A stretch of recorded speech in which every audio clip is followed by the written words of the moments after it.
Hello, good morning. आज के इस वीडियो के माध्यम से आपका भाई चंदन कुमार इस वीडियो में फिर से प्रेजेंट हो चुका है। मेरे प्यारे ब्रदर एंड सिस्टर एंड मेरे प्यारे दोस्तों, आप लोग बहुत दिनों से इंतजार कर रहे थे मुझे देखने के लिए, मेरे न्यू वीडियो देखने के लिए। चलिए, मुझे आपके कमेंट देख करके हमें भी नहीं रहा गया और आज कितना अच्छा दिन है कि आज छुट्टी का दिन था, तो हमने सोचे कंप्लीट एक कैलकुलेशन करके आपके लिए नया वीडियो कटअप वाला बना दूंगा। मेरे प्यारे सिस्टर, आप एएनएम की अब काउंसलिंग कराने वाले हैं। जैसे कि जानकारी आ रही है, एएनएम की काउंसलिंग होने की संभावना बहुत ही ज्यादा बढ़ गई है। अब ये संभावना कब क्लियर होगा, ये तो आपको बिहार तकनीकी सेवा आयोग के माध्यम से जब जानकारी आएगी तो ही पता चल पाएंगे। लेकिन उससे पहले आप लोग को एक जानना जरूरी रहता है कि आखिर कट ऑफ कितना जाएगा, एक अनुमानित कट ऑफ कितना जाएगा जिसमें कि हम लोग का रिजल्ट हो जाएगा।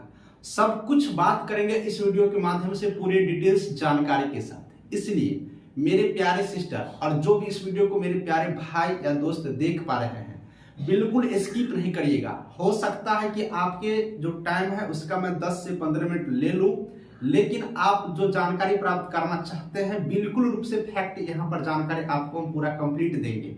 तो चलिए वीडियो को स्टार्ट करते हैं। हम एक एक पॉइंट को यहाँ पर क्लियर करेंगे।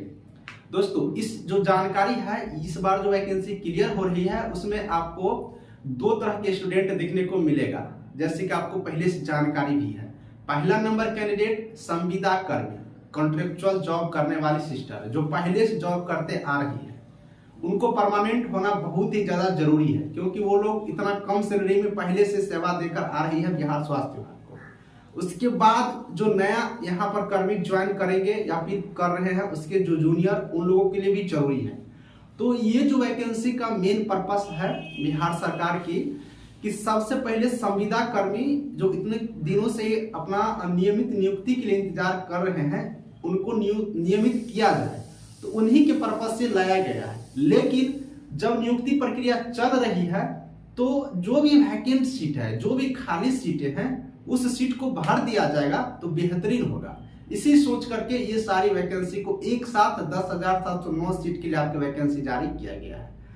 अब यहाँ पर दो तरह के स्टूडेंट देख लिए, एक एक्सपीरियंस वाले संविदा कर्मी वाले मेरे सिस्टर, और दूसरी वैसे सिस्टर जो जिनके पास एक्सपीरियंस नहीं है। तो दोनों के लिए यहाँ पर संशय का विषय बना हुआ है।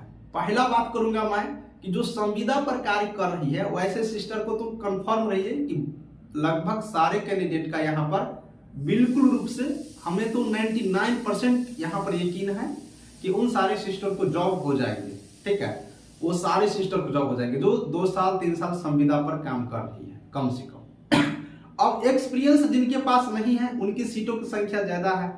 जो कैंडिडेट संविदा पर है उनकी संख्या, एक जो आंकड़ा पता चल रही है वो 3000 के आसपास है, इससे ज्यादा नहीं है। आंकड़ा पता चल रही है, ऐसा नहीं कि मेरे पास एक लिखित आंकड़ा है, ऐसा कोई बात नहीं है, लिखित आंकड़ा नहीं है, लेकिन जो आंकड़ा पता चल रहा है उसके अकॉर्डिंग 2200-2500 के आसपास बताए जा रहे हैं। हम आपको 3000 बताए, ये मैक्सिमम है, इससे ज्यादा नहीं है पूरे बिहार राज्य के अंतर्गत। ये 865 वाले कैंडिडेट को छोड़ करके हम बता रहे हैं। ठीक है, तो 865 4-5 महीना पहले, 1 साल पहले जो ज्वाइनिंग किया, उन कैंडिडेटों को छोड़कर बता रहे हैं। तो 1 साल पहले ज्वाइनिंग किया तो उनको ज्यादा पॉइंट यहाँ पर नहीं मिलेंगे, 5 पॉइंट मिलेंगे। किसी का 7 महीना 8 महीना हुआ होगा तो उनको माइनस करके ही चलिए, उनको फ्रेशर ही समझ के चलिए, एक्सपीरियंस नहीं है ये समझ के ही चलिए। तो उन कैंडिडेटों के लिए हो गया, तो उनको होना ही है, उनको ज्यादा परेशान नहीं होना है। उनका कैलकुलेशन हम दिखाएंगे इस वीडियो के माध्यम से, एक एक पॉइंट कैलकुलेशन करके दिखाएंगे। अब जिन मेरे प्यारे सिस्टर के पास, जिन मेरे प्यारे दोस्तों के पास अगर मार्क यहाँ पर कम है, मतलब बिना एक्सपीरियंस के है, तो उनके लिए सीटों की संख्या लगभग 10,000 में से 3,000 माइनस कर दोगे तो 7,000 7,500 सीट है। अब ये 7,500 सीट पर लड़ाई चलेगी, क्योंकि इन पे तो बिना एक्सपीरियंस वाले हैं, एक्सपीरियंस वाले तो हो ही जाएंगे। और इनके लिए जो कट ऑफ बनने वाला है, उस कट ऑफ को हम बहुत ही कैलकुलेशन करके, बहुत ही सोच समझ के हम वीडियो बनाए हैं। आप लोग बहुत ही बोले थे sir cut off cut off cut, अरे कट ऑफ का वीडियो इतना जल्दी नहीं बनता है। कट ऑफ के लिए सोचना पड़ता है, समझना पड़ता है, हर एक मार्क को देखना पड़ता है। 15-16 हजार मार्क हम कॉपी पे लिख कर रखे हैं, आप लोग का जो कमेंट किए हो उस कमेंट वाले मार्क को देखना पड़ता है। इसके अलावा मेरा ड्यूटी भी रहता है, तो हर चीज तुरंत संभव नहीं होता है। इसलिए मेरे प्यारे सिस्टर, आप लोग थोड़ा सा इंतजार करके चंदन भाई का थोड़ा इंतजार कर लीजिए। ऐसा नहीं है कि हड़बड़ाइए मत, हम आपके लिए ही काम कर रहे हैं। सबसे ज्यादा एएनएम का वीडियो मैं अपलोड करता हूँ, आप देख लीजिएगा मेरे दोनों चैनल पर सबसे ज्यादा एएनएम का वीडियो अपलोड होता है। बस आप लोग का प्यार भी बना है। इसलिए अब हम चलेंगे आपको कटअप की तरफ लेकर के और कंप्लीट जानकारी देंगे, एक एक पॉइंट का कटअप का जानकारी देने से पहले और एक दो पॉइंट आप लोग समझ लीजिए। अब जो काउंसलिंग होगा वो काउंसलिंग चाहे वो दिसंबर में संभावित है, दिसंबर में हो या फिर जनवरी में हो या फिर फरवरी में हो या फिर मार्च तक में हो, ये डिपार्टमेंट पे डिपेंड पड़ता है, मेरे पे नहीं। डिपार्टमेंट न्यूज देंगे हम आपको दे देंगे, लेकिन जो जानकारी प्राप्त हुआ वो दिए। तो उसमें डॉक्यूमेंट से रिलेटेड जानकारी हम आपको अगेन पुनः देंगे। जिन कैंडिडेटों को कुछ गलतियां हो चुकी है वो कैंडिडेट घबराइए नहीं, जिनका गलतियां हो चुका है घबराइए नहीं, बिल्कुल नहीं घबराना है। सब कुछ का सोल्यूशन होता है। अगर आप जेन्युइन कैंडिडेट हैं, अगर आपकी ज्यादा गलती नहीं, एक गलती सिर्फ नहीं होना चाहिए, ये बड़ी गलती है। एएनएम का जो मार्क आप लोग फॉर्म फिलअप में भरे हो वो एएनएम का मार्क गलत नहीं है तो सारे सोल्यूशन लगभग हो जाता है, हमने देखा है और ऐसा होता है। डिपार्टमेंट का ये मन नहीं रहता है कि आपको छांट दिया जाए, आपको हटा दिया जाए, आपको उनको नौकरी ही देना है। तो थोड़ा बहुत गलतियां हमसे होती है, सबसे होती है, हर लोग से होते हैं, उनको माफ किया जाता है। उसके लिए रूल रेगुलेशन है, उस रूल को बताया जाता है।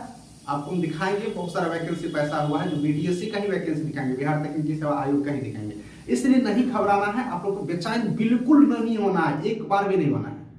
आप लोग ज्वाइनिंग कर लीजिए, जिन कैंडिडेटों को नौकरी हो गया है ज्वाइनिंग कर लीजिए। ड्यूटी भी बहुत जगह स्टार्ट हो चुकी है, ड्यूटी लिस्ट देख लीजिए, लगातार बने रहिए जहां पर आप लोग को ज्वाइनिंग हुआ है और आप लोग आराम से जॉब करिए।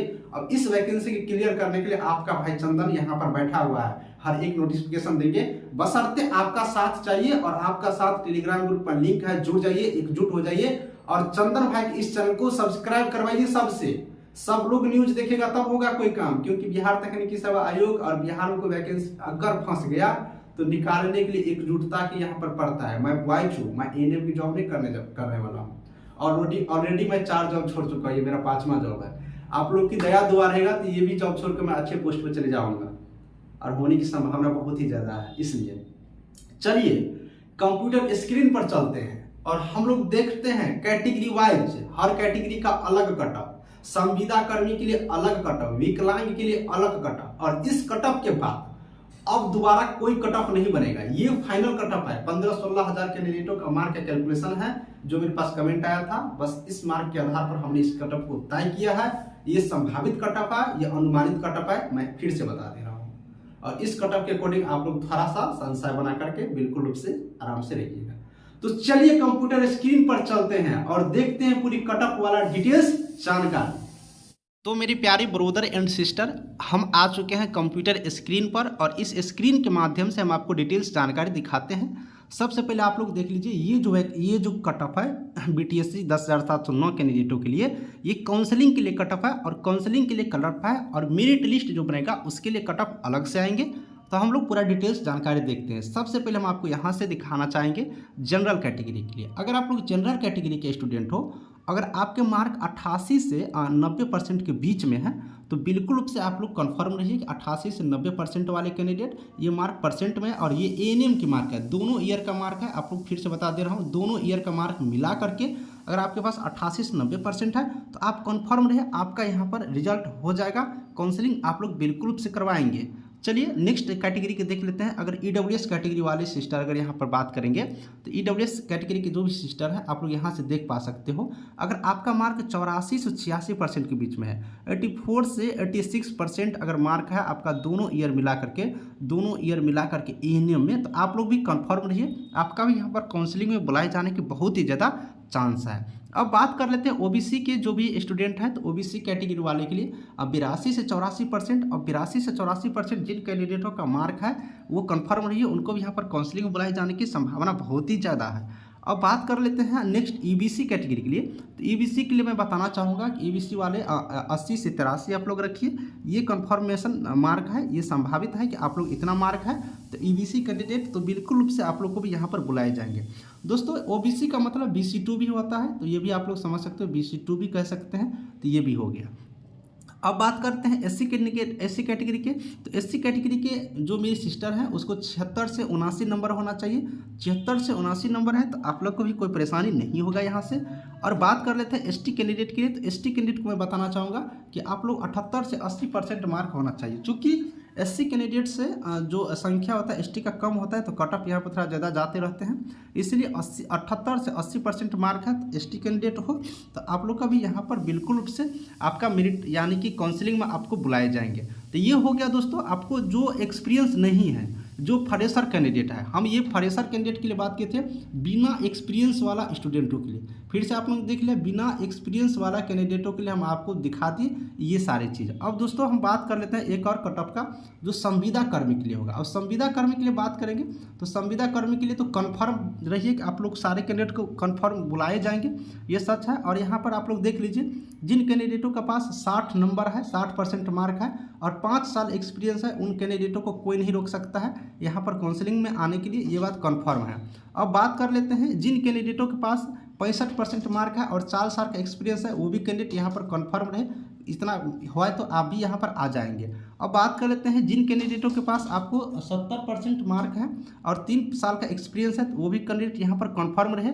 और जिन कैंडिडेटों के पास 74% मार्क है, 2 साल का एक्सपीरियंस है, और जिन कैंडिडेटों के पास 80% मार्क है और 1 साल का एक्सपीरियंस है, तो आप भी कन्फर्म रहिए। तो मेरे प्यारे सिस्टर, आप एक्सपीरियंस वाले कैंडिडेट हैं, तो आपका अगर इतना है तो आप लोग श्योर रहिए, ये एक संभावित है, आप लोग को यहाँ से कोई नहीं हटाएंगे। बिल्कुल रूप से आप लोग भी काउंसलिंग में भाग ले लेंगे। ये मैं फिर से बता देता हूँ, ये 60 मतलब 60% मार्क और 5 साल का एक्सपीरियंस, तो 60% इधर से आएगा और 25 यहाँ से आप लोग को ऑलरेडी आ जाएंगे, तो बिल्कुल रूप से आपका ज़्यादा पॉइंट बन जाएगा। तो इसीलिए इस आधार पर हमने कैलकुलेशन किया, ये 65% मार्क और 4 साल का एक्सपीरियंस आप लोग के हम यहाँ पर बात कर रहे हैं। उसी तरह से 70% मार्क दोनों ईयर मिला करके और 3 साल का एक्सपीरियंस, सेम चीज़ 74% मार्क और 2 साल का एक्सपीरियंस मिला करके हैं, तो आपको यहाँ से काउंसलिंग में आने के लिए बिल्कुल रूप से कोई नहीं रोक सकता है, ये आपको बिल्कुल रूप से संभावना बन पा रही है। तो मेरे प्यारे सिस्टर, आपको ये काउंसलिंग वाला कट ऑफ देख करके आपको पूरी कंप्लीट जानकारी मिल गया होगा। अगर आपको वीडियो अच्छा लगे तो चैनल को पुनः एक बार सब्सक्राइब कर लीजिएगा अगर अभी तक नहीं किए हैं तो, और दोस्तों को जल्दी से शेयर कर दीजिए कि सारे कैंडिडेट कट ऑफ वाला वीडियो देख पाएंगे। और आपको किस टॉपिक पर वीडियो चाहिए बताइएगा कमेंट करके, और हम आपको मिलेंगे एक और नई वीडियो में नई जानकारी के साथ। तब तक के लिए बाय बाय।